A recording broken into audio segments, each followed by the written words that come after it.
We're here wrapping up day 4 at fishing camp, and the wind was pretty wild today. There was hardly anyone out on the water, and those that were, I think, were getting pushed around pretty good on the water. So we decided to stay in today. Ryan will talk about what he did fishing-wise, but we slept in, made a nice big breakfast, went down to the lodge for a while and talked to Nick and Cindy, played Scrabble in the lodge. They had the fire going, which was really nice. I took it upon myself to read some library books.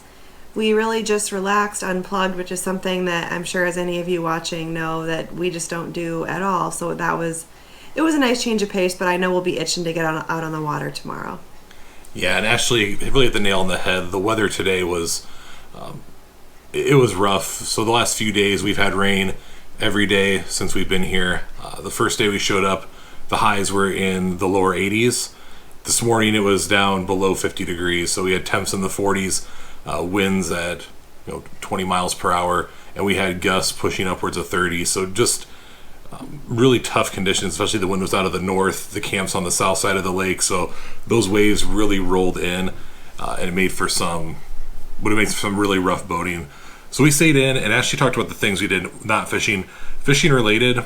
We got a chance to talk to some around camp. And we know the conditions this year were further ahead, but really didn't understand. I didn't understand just how much that would impact our fishing and our approach. So typically we are fishing shallow weed beds for pike and for walleye both. When I say shallow, anything 8 feet and less is where we primarily fish at.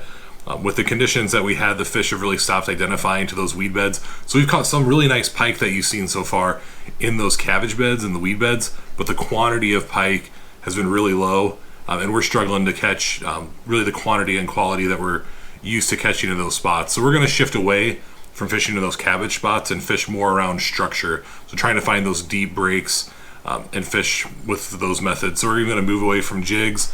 I spent some time today getting our deep walleye rods ready. I went over this in some of our prep videos, but the deep walleye rods are going to let us fish deeper. That's why they're the deep walleye rods. But we're going to have Ashley fishing this crankbait on her setup. I'm going to throw a bottom bouncer with a worm harness to start with, and we're going to hit around the main islands of the lake, some of the main points, and try to fish those breaks in that 20 feet of water range, and just see what we can't get action-wise and try to get on a pattern for walleye tomorrow. That's our best bet. It's almost 8 o'clock here right now.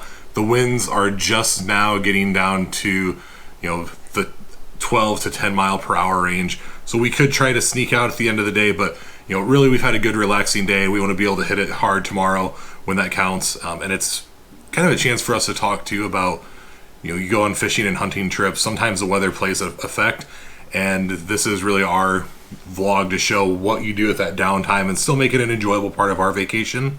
And then also make sure we're doing the right things to plan to be successful tomorrow when we can get out on the water. So thanks for continuing to watch, and we'll come at you tomorrow, hopefully with some big walleye hitting the net, and can't wait to share it with you.